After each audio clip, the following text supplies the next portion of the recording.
Good morning.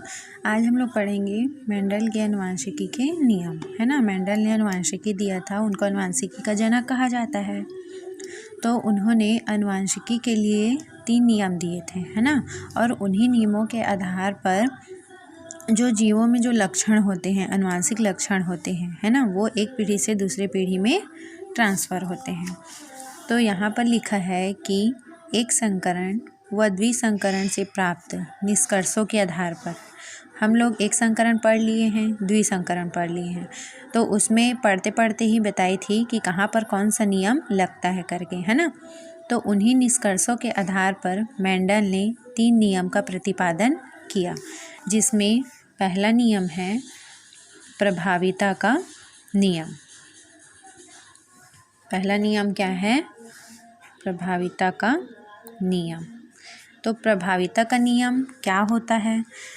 जब हम लोगों ने एक संकरण देखा था तो उसमें क्या किए थे कि पौधों के एक लक्षणों को लेकर हम लोग क्रॉस कराए थे, है ना, या मेंडल क्रॉस कराया था। तो जब 2 लक्षणों को क्रॉस कराया गया तब उनमें से एक क्या था? लंबा पौधा था और दूसरा क्या था? बौना पौधा था। तो जब दोनों का क्रॉस कराया तब हमको प्रथम पीढ़ी में कौन सा लक्षण प्राप्त हुआ? लंबा पौधा प्राप्त हुआ। तो जो लंबा पौधा का जो एलील है ना, वो क्या है? प्रभावी होते हैं। और जो बौना पौधा का एलील है वो क्या होता है? स्मॉल टी, जिसको सोक किया जाता है, तो वो क्या होते हैं? अप्रभावी होते हैं। तो प्रथम पीढ़ी में क्या होता है कि जो लक्षण प्रभावी होते हैं वही अपना लक्षण या अपना असर दिखाते हैं। लंबा पौधा प्रभावी था, इसीलिए प्रथम पीढ़ी में जो उनकी संतानें हुई वो भी क्या हुए? लंबे हुए। तो उसी को बोला जाता है प्रभाविता का नियम। तो देखिए यहाँ पर कि इस नियम के अनुसार 2 भिन्न लक्षण वाले जनकों के बीच क्रॉस कराने पर जो लक्षण F1 पीढ़ी में दिखाई देते हैं, है ना। मतलब हम क्या करेंगे कि 2 भिन्न लक्षण वाले, मतलब यहाँ पर एक लंबा पौधा लेंगे जिसको किससे शो करते हैं? कैपिटल T से। जिसका क्रॉस किससे करवाएंगे? बौने पौधे से करवाएंगे, जिसको स्मॉल टी से शो करते हैं। जब ये क्या है? हमेशा प्रभावी लक्षण प्रदर्शित करते हैं और ये अप्रभावी लक्षण प्रदर्शित करते हैं। तो जब इनका क्रॉस कराया गया तो क्रॉस कराने से क्या प्राप्त हुआ? एक कैपिटल टी, एक स्मॉल टी, है ना। और बताया गया था कि प्रभावी ही हमेशा क्या है? अपना लक्षण प्रदर्शित करते हैं। तो यहाँ पर कौन सा पौधा बनेगा? लंबा पौधा ही बनेगा, है ना। तो यहाँ पर लंबा पौधा क्या हुआ? प्रभावी है।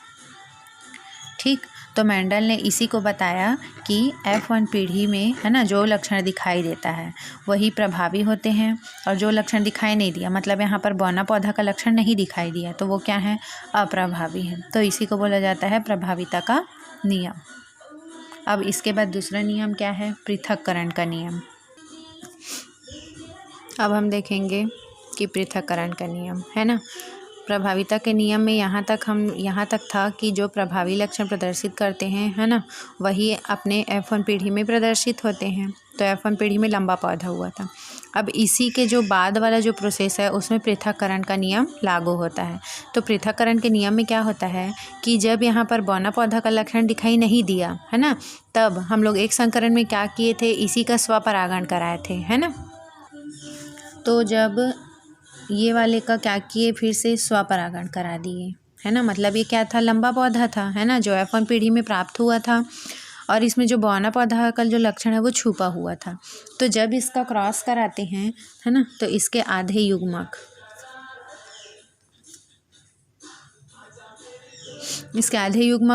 अर्धसूत्री विभाजन होता है। उसके बाद इसमें क्या होता है? इसका कैपिटल T और इसका भी कैपिटल T, ये इसका स्मॉल टी और इसका कैपिटल टी, उसके बाद इसका स्मॉल टी और ये कैपिटल टी, फिर ये स्मॉल टी और इसका स्मॉल टी। तो देखिए यहाँ पर ये क्या है? कैपिटल टी और कैपिटल टी है। मतलब यहाँ पर क्या बना? लंबा पौधा का लक्षण आया।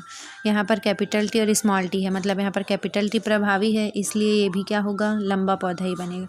यहाँ पर भी कैपिटल टी और स्मॉल टी है, तो ये भी लंबा पौधा ही बनेगा। लेकिन यहाँ पर देखिए दोनों क्या है, स्मॉल टी है, मतलब यहाँ पर कौन सा लक्षण प्रदर्शित हो रहा है, बौना पौधा का, है ना। तो उसी को यहाँ पर बोला जा रहा है कि भिन्न लक्षण वाले पौधों के बीच क्रॉस कराने के बाद F1 पीढ़ी में अप्रभावी लक्षण दिखाई नहीं देता, मतलब यहाँ पर अप्रभावी लक्षण दिखाई नहीं दिया, तब क्या कर दिए, F1 पीढ़ी में उनका पुनः स्वपरागण करा दिया, मतलब यहाँ पर स्वपरागण करा दिए।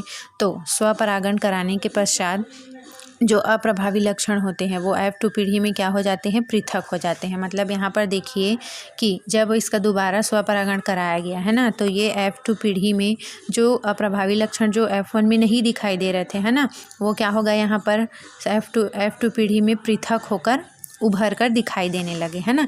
इसीलिए इस नियम को युग्मक की शुद्धता का नियम भी कहा जाता है, क्योंकि यहाँ पर देखिए वो इसके साथ में था ये वाला युग्मक, लेकिन यहाँ पर क्या हुआ, वो अलग हो गया, मतलब शुद्ध हो गया, इसलिए इसको युग्मक की शुद्धता का नियम भी कहा जाता है।